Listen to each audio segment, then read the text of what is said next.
Lauréate du premier prix de famille agricole international au Québec, au Canada en 2023 et des ballots d'or au Burkina Faso en 2020, décorée à la Journée internationale de la femme en 2020 et à la Journée nationale du paysan en 2012 et j'en passe, Sylvie Kasongo, car c'est d'elle qu'il s'agit, est la promotrice de la ferme agricole Benewende de Diaradougou dans les Hauts-Bassins.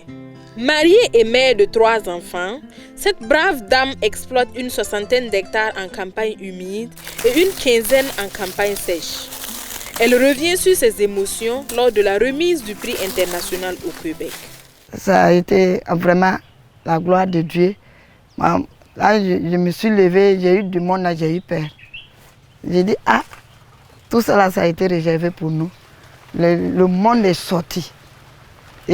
Et avant de donner le prix, j'étais venu faire une interview au champ ici. Avant de donner le prix, ils ont dit qu'ils vont aller faire un saut au Burkina, voir ce que la femme a fait. Je te dis qu'il y a des blancs même qui ont coulé les larmes, m'attrapaient comme ça. Sylvie Kasongo évolue principalement dans la production de la banane, de la semence de maïs, de la papaye, de l'arachide et du manioc. Pour la campagne sèche, la brave dame emploie une 15aine de personnes. Nous avons fait un tour dans son exploitation en fin décembre 2023. Première étape de la visite, une parcelle de 5 hectares consacrée à la production de semences de maïs de variété Komsaya. Environ 60 tonnes de semences sont attendues. On peut avoir 12 tonnes à l'hectare avec les mâles. Si on enlève les mâles, on peut avoir 9 tonnes à l'hectare.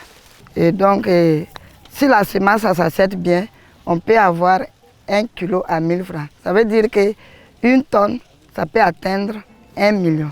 À quelques mètres du champ de maïs, se trouve une bananeraie de 4 hectares et un champ de papaye d'1 hectare.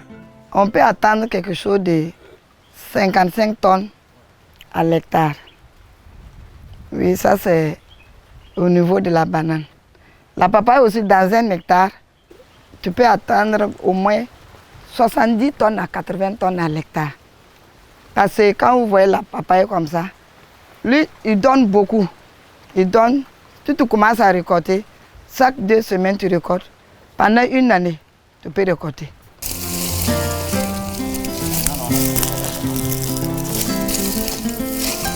La ferme agricole Benewende produit en toute saison. Ici, nous sommes dans un champ d'arachide d'une superficie d'1 hectare, irrigué grâce à ce système. Elle reçoit des stagiaires venant des écoles au plan national et des pays voisins. Chaque fois, il y a quelque chose à faire. Il n'y a pas de rupture pour dire que c'est capable, on va s'arrêter. Non, on ne s'arrête pas. Ça continue. Sinon, si on nous appelle, parce qu'on a essayé partenariat avec ceux de Matruku. Si on nous appelle qu'on va nous amener les élèves, quand on dit qu'il n'y a rien à montrer, ça ne fait pas guère. Souvent, nous, on reçoit les stagiaires du Mali, du Togo. Madame Kasongo entend accompagner le ministère de l'Agriculture dans son initiative pour la production du blé au Burkina Faso. En effet, elle a emblavé 1 hectare de blé pour cette campagne sèche. La promotrice de la ferme agricole Benewende n'a pas l'air d'une chef d'entreprise, parfois confondue aux employés, un style de vie qu'elle a peut-être hérité d'une enfance passée dans les plantations de bananes auprès de son père en Côte d'Ivoire. C'est le mariage qui m'a amené au Burkina.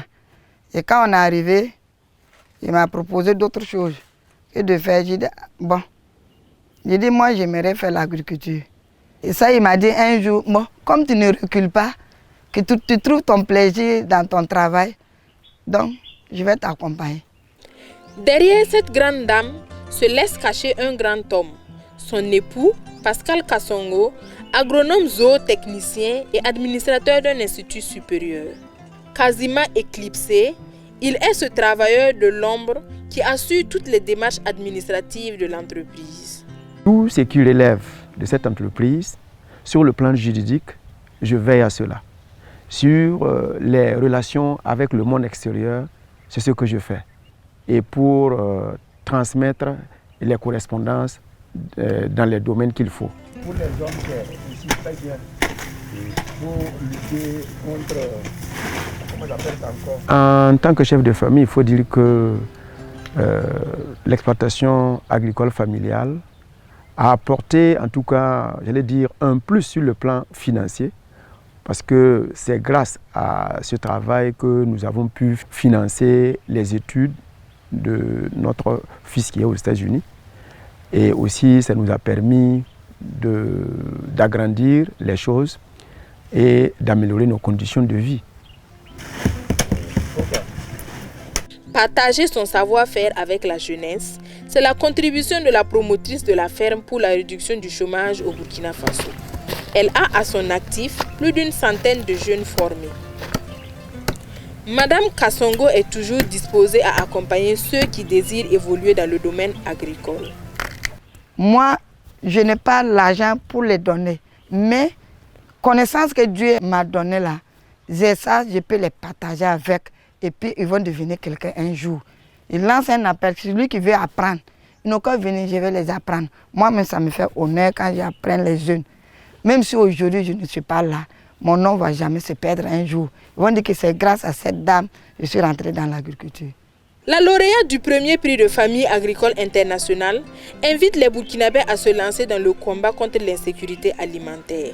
Même étant au Canada, dans mon discours, j'ai dit que nous sommes les VDP du pays, que nous aussi on va rentrer dans le combat. Ce n'est pas sortir avec des fusils, aller sur le terrain, mais produire, producteur comme productrice, produire beaucoup, suffisamment pour le pays. Et j'ai dit que nous devrons gagner ce combat.